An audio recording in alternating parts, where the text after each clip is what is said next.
एक राजा की पुत्री थी, उसका नाम था वैराग्यवती। क्या नाम था उसका? नाम वैराग्यवती इसलिए था कि वो जन्म के बाद जब से उसने बोलना शुरू किया वो वैराग्य की ही बातें करती थी। दुनिया के लोग कहते कि ये खिलौना कितना अच्छा है, देखो देखो लाली ये खिलौना कितना अच्छा है, और वो बोलने लगी है थोड़ा थोड़ा, बाल्यपन में ही बोलती है। हमारा शरीर भी तो खिलौना है, जैसे ये खिलौना टूट जाएगा एक दिन हम भी टूट जाएंगे। जैसे इस खिलौने में चाबी भरते हैं तो ये चलता है, हमारी भी चाबी है। पिताजी आपकी कुछ वर्षों की चाबी बची है, थोड़ा भजन कर लो। पिता देख करके घबरा जाए, 2.5 साल की बच्ची क्या वैराग्य की बातें करती है। कोई पुष्प ला करके देता, देखो ये पुष्प कितना सुंदर है, और वो वैराग्यवती उस पुष्प को देख करके कहती क्या सुंदर है, थोड़ी देर रुकने दो, थोड़ी देर बाद पतझड़ जैसा हो जाएगा, सूख जाएगा, पत्ते बिखर जाएंगे। हम सब भी ऐसे ही हैं, जैसे फूल डाल पर होता है परम सुंदर लगता है, डाल से टूटने के बाद धीरे धीरे धीरे धीरे बिखरने लगता है। हम सब भी ऐसे हैं, जब तक राम जी की सन्निधि में तब तक सुंदर लग रहे हैं, जिस दिन बिखर जाएंगे, दूर हो जाएंगे, बिखर जाएंगे। बच्चे दूर भागते थे, रिश्तेदार दूर भागते थे। परिवार में नव दंपतियों का ब्याह हुआ, दोनों पति पत्नी प्रणाम करने के लिए जब आए तो वैराग्यवती के पिताजी राजा थे, उनको प्रणाम करने लगे। वैराग्यवती से बोले हमारा ब्याह हुआ है, तुम भी कुछ अच्छा भाव सुना दो। वैराग्यवती बोली सुन पाओगी? बोले क्या बात है, बोलो। जा प्रियतम सो प्रीति घनेरी, सो देख डर जई हैं। जिस प्रियतम से तुम इतना प्रेम करती हो, जिससे 7 फेरे लेकर के आई हो, एक दिन ये पधार जाएगा, और इसके मरने के बाद इसका शव जब देखोगी तो उससे भी डर लगेगा तुमको। अरे मृत्यु के बाद यदि पति कहीं किसी झाड़ पेड़ के ऊपर अगर बैठा दिखाई भी दे दिया तो डर के मारे उसके नीचे से नहीं जाओगी तुम, और अपने आप को प्रियतमा कह रही हो। मन पंछी उड़ जाई हैं, जा दिन मन पंछी उड़ जाई हैं, ता दिन तेरे तन तरुवर के सबई पात झड़ जाई हैं। नव दंपति बेचारे देख करके भागे वहां से, रोने लगे, ये कैसी बातें बोलती है। पिता ने कहा बहुत हो गया, तो एक काम कर, बाहर कुटिया बनवा देते हैं, तू महल के बाहर रहा कर। बोली पिताजी इससे बड़ा सुख तो कुछ है ही नहीं, मैं तो चाहती हूं कि मैं तो युवा अवस्था में महल छोड़ रही हूं, आपको तो कब का चला जाना चाहिए था वन में जाके भजन करना चाहिए था। अच्छा है मैं तो युवा में ही चली जाऊंगी बाहर, लेकिन आप भी प्रतीक्षा करो कब जाओगे। ऐसी बातें करती थी। महल के बाहर पिता ने अच्छी व्यवस्था करके कुटिया बना दी, उसमें वैराग्यवती रहती थी, अपने ठाकुर जी की सेवा करती थी। एक दिन एक चोर आया, गांव में चोरी करता करता करता वैराग्यवती के घर पहुंच गया। खिड़की पर जाकर के देख रहा था अंदर क्या चल रहा है। वैराग्यवती अपने ठाकुर जी को शयन करा रही थी, और शयन कराते कराते बोल रही थी हे नाथ, मुझे अब कुछ नहीं चाहिए, संसार के किसी विषय में मेरा मन नहीं है, मैं बहुत प्रसन्न हूं कि मुझे कुछ नहीं भाता, मुझे केवल आप भाते हैं। लेकिन मैंने सुना है बिना गुरु की कृपा के आप नहीं मिलोगे, कृपा करके आप ही किसी गुरु को मेरे जीवन में भेज दो। चोर ने बाहर खड़े खड़े सुन लिया, बोले ओहो इसको गुरु की इच्छा है, हमको चेला की इच्छा है, हम ही गुरु बन जाते हैं। और वो चोर ही थोड़ा तिलक चंदन लगा करके और गले में माला वाला पहन करके थोड़ा स्वरूप अपना सुधार करके और तुरंत वैराग्यवती के द्वार पर पहुंच गया। अरे कोई है? यहां ब्राह्मण देव को बहुत जोर की प्यास लगी, सब इधर देखो, कथा सुनो। ब्राह्मण देव को बहुत जोर की प्यास लगी, कोई जल पिलाएगा? अरे कोई है? इतने में वैराग्यवती देखा कि कोई संत महात्मा साधु बाहर जल मांग रहे हैं, तुरंत ठाकुर जी की प्रसादी जल लेकर के दौड़ी, जय हो महापुरुष, आप प्यासे हैं, विराज जाइए, जल पान कीजिए। चोर बोला अरे बालिका, मैं तुमसे बहुत प्रसन्न हूं, लेकिन मैं क्या बताऊं, मैं अपने नियम के कारण मुझे लगता है किसी दिन प्राण त्याग दूंगा। ऐसा क्या नियम है आपका? मेरा नियम है कि मैं अपने शिष्यों के हाथ से ही जल पीता हूं और शिष्यों के हाथ का ही बना प्रसाद पाता हूं। प्यास तो मुझे बहुत दिनों की लगी है, लेकिन मेरा शिष्य कोई मिल ही नहीं रहा है। वैराग्यवती तुरंत नेत्र बंद करके बोली, ओहो, मैं अभी ठाकुर जी से कह रही थी कि कोई गुरु भेज दो मेरे जीवन में जो आपसे मिलाए। मुझे लगता है ठाकुर जी ने ही गुरु भेजे हैं जो शिष्य की तलाश कर रहे हैं। वैराग्यवती ने कहा, मैं योग्य तो नहीं हूं, लेकिन अगर आपकी इच्छा हो तो आप मुझे दीक्षा दे दीजिए, मैं आपकी शिष्या बन जाऊंगी और फिर आप मेरे हाथ का जल पी लीजिएगा। हाँ लाली, ये तो बढ़िया। अब उसको कुछ नाम मंत्र आते होंगे ठाकुर जी के, नाम याद होगा, कान में नाम बोल दिया, तिलक लगा दिया, गले में कंठी पहना दी, अब तुम मेरी शिष्या होगी। जल पान किया। गुरुदेव आपकी बड़ी कृपा। अब देखो यहां पर गुरु छलिया है, लेकिन शिष्य के चित्त में पूर्ण विश्वास है कि ये मेरे गुरु हैं।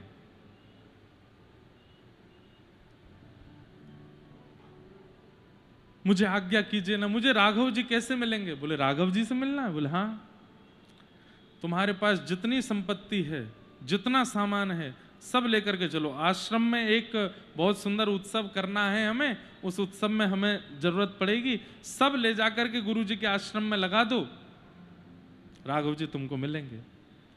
बोले गुरुदेव मुझ पर संपत्ति तो ज्यादा नहीं, पर ठाकुर जी के सोने के बर्तन और कुछ आदि हैं, ले चलो ले चलो, सबको ले चलो, ठाकुर जी को भी ले चलो।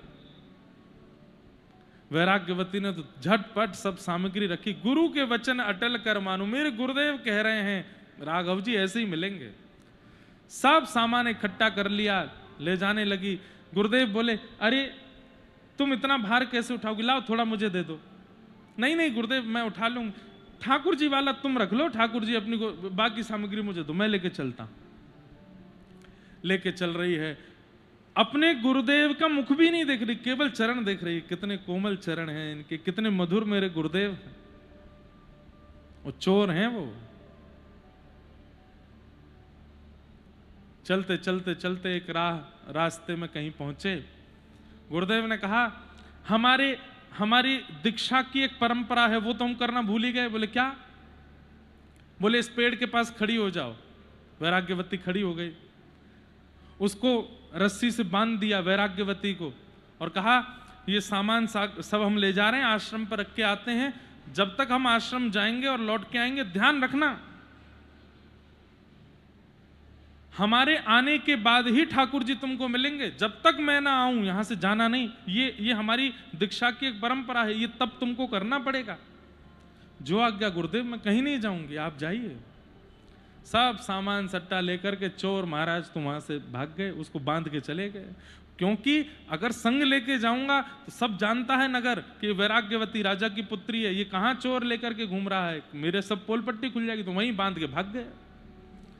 खड़ी खड़ी वहीं पर ही प्रतीक्षा कर रही है, मेरे गुरुदेव आ रहे होंगे। 1 दिन निकल गया, 2 दिन निकल गया, 3 दिन निकल गए, 4-5 दिन निकल गए।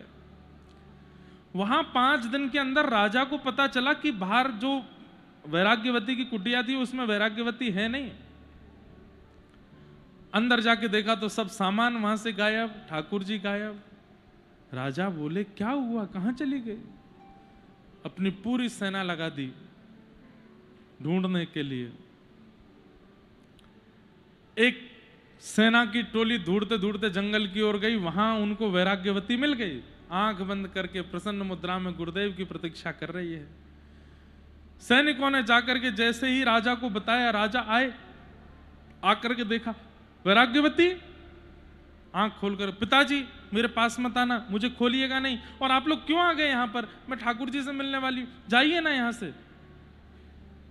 अरे क्या कर रही है? मेरे गुरुदेव मुझे यहां बांध के गए हैं, वो कह के गए हैं कि ये दीक्षा की परंपरा है, ठाकुर जी आएंगे, मेरे गुरुदेव आएंगे तब तक मैं हिलूंगी नहीं यहां से।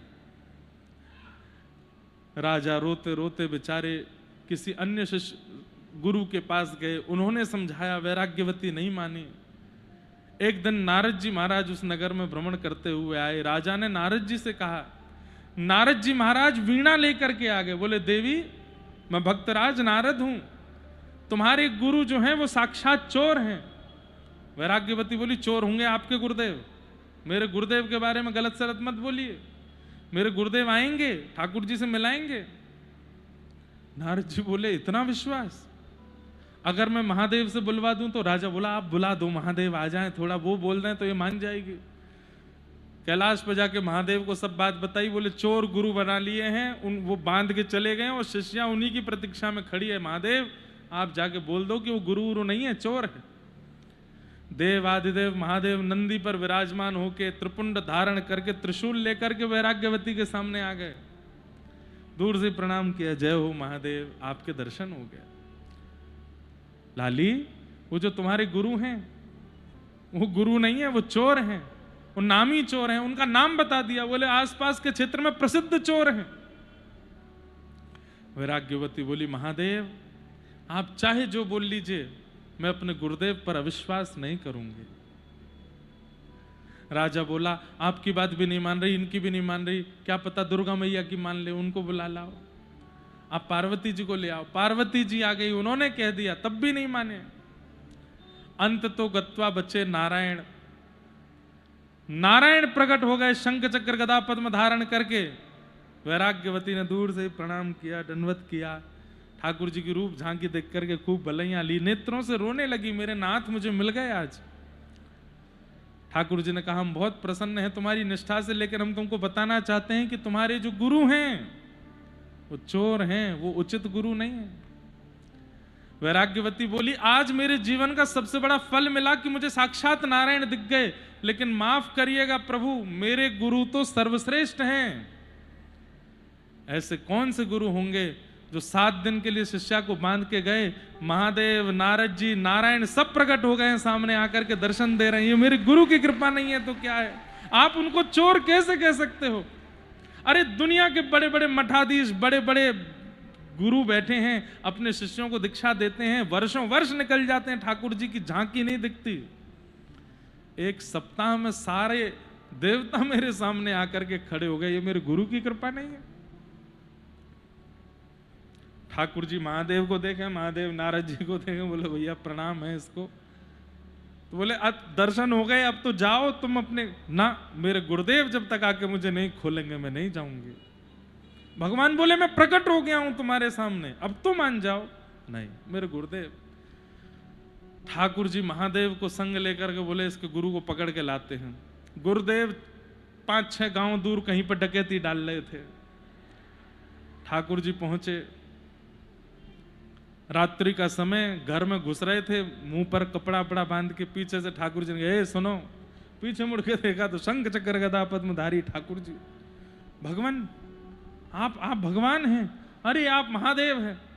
बोले तेरे चक्कर में पूरा देव समाज हेला पड़ा है, चल जल्दी यहां से। बोले हमने क्या किया? बोले कि तू वो वैराग्यवती को वो अभी तक बंधी हुई है क्या वहीं पे? मुझे तो लगा राजा की सेना ने आके खुल दिया होगा। ठाकुर जी उसको लेकर के गए, जाकर के उसने जब वैराग्यवती की रस्सी खोली, वैराग्यवती ने दंडवत प्रणाम किया, चरणों में लेट करके, और चरण पकड़ करके बस माथे से लगाने लगे, मेरे गुरुदेव आपकी कृपा, सब मिल गए मुझे। निष्ठा। गुरु शब्द जो है ना, शब्द में ही ताकत है। व्यक्ति में तो योग्यता आ ही जाती है, अध्ययन के द्वारा, परिश्रम के द्वारा, तप के द्वारा। जो व्यक्ति गुरु पद पर बैठा उसमें तो योग्यता आ ही जाती है। नहीं तो गुरु शब्द अपने आप में ही बहुत बलवान है, बस उसके प्रति निष्ठा कोई बना ले। व्यक्ति योग्य ना भी होगा तो भी गुरु शब्द कल्याण कर देगा, उसके प्रति निष्ठा बना ले।